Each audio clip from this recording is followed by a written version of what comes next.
The techniques that I knew and saw and experienced were not saying the things that I wanted to say. I simply could not, with purely classical ballet, say what I wanted to say. I could do a story, of course, in ballet. As you know, so much ballet is just a narrative. But to capture the meaning in the culture and life of the people, I felt that I had to take something directly from the people and develop that.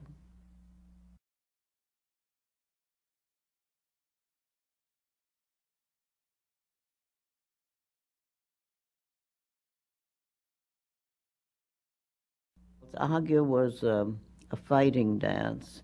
In Martinique, when I was there, I would, Sunday afternoons, instead of being, horse racing, this, that, or the other, for the average person, it was to go and see an agia, a fighting dance. It had drum accompaniment and certain kinds of motion that were pure dance, and other kinds of motion that were actually lethal.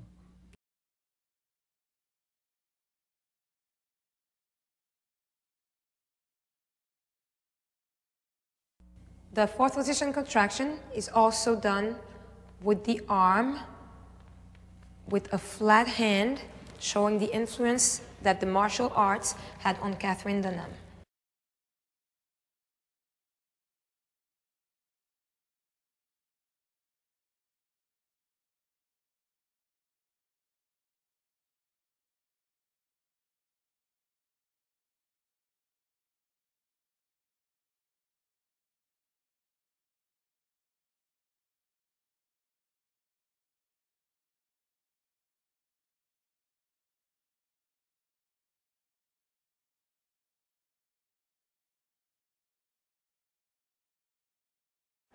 The intangible cultural heritage is a treasure, and it's a store of wisdom, knowledge, practices, a lot of things. So if we can use this treasure to reproduce, may we say that we can give it life and to keep it and to classify, then we can use this intangible cultural heritage by the people, the owners of this intangible cultural heritage, for developing themselves.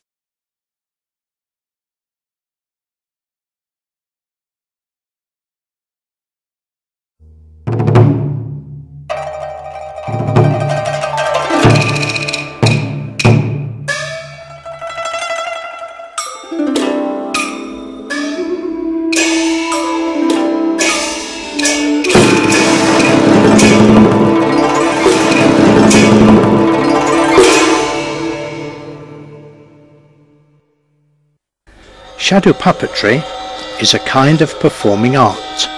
It uses music and operatic singing to accompany silhouette figures made from leather or paper. These figures are manipulated to create the illusion of moving images in front of an illuminated backdrop. Because it employs lights and shadows as the medium for storytelling, shadow puppetry can be considered as the ancestor of both Chinese opera and modern film. If you observe the Ice Age from a different point of view, the Ice Age contains a lot of information and knowledge and know-how which have been transmitted through generations. And very often new ideas or new, let's say, designs and new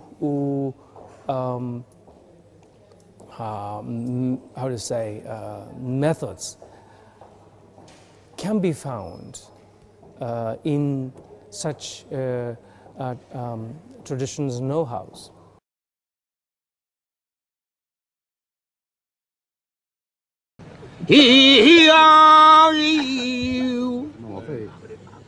It's difficult to know for certain whether this man is praying, singing, or crying, or whether he is doing all three at the same time. What is certain, however, is that this deep musical expression of emotion typical of southern Spain is known in many parts of the world as flamenco.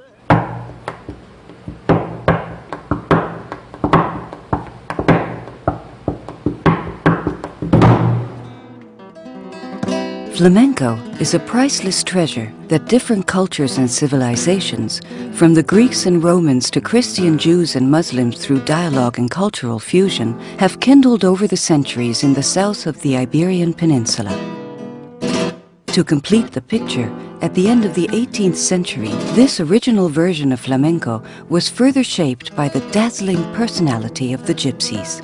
Since that time, for the people inhabiting the geographic triangle which lies between the mines of La Unión in Murcia, the pastures of Badajoz, and the marshes of southern Andalusia, flamenco has meant much more than just beautiful and breathtaking music and dance.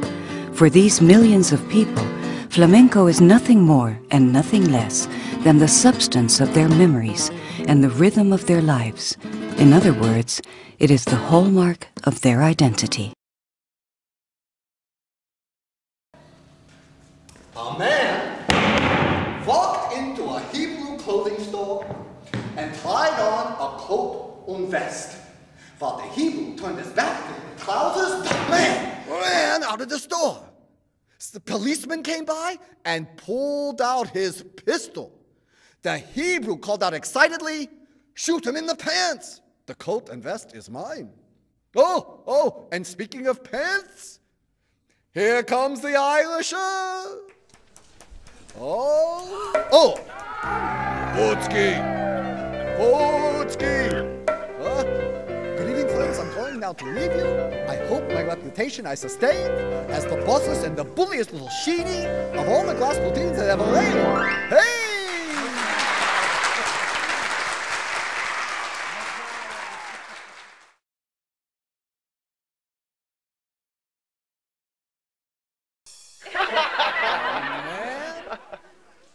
Walked into a Hebrew clothing store and tried on a coat and vest.